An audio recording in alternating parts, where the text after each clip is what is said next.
પાલનપુર શહેરમાં વરસાદ બાદ ફરી એકવાર તંત્રની બેદરકારી સામે આવી છે।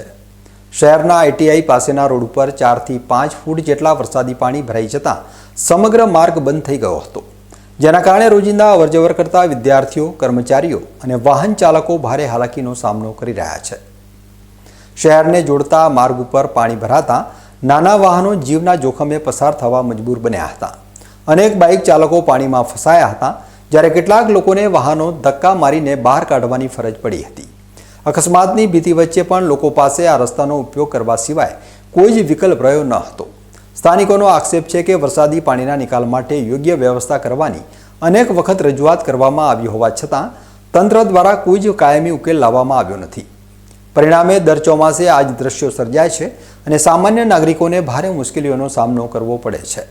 સ્થાનિકોએ તાત્કાલિક પાણીનો નિકાલ કરી આ માર્ગને વાહન વ્યવહાર માટે ખુલ્લો કરવામાં આવે તેમજ ભવિષ્યમાં આવી સ્થિતિ ન સર્જાય તે માટે કાયમી ડ્રેનેજ વ્યવસ્થા ઊભી કરવાની માંગ ઉઠાવી છે।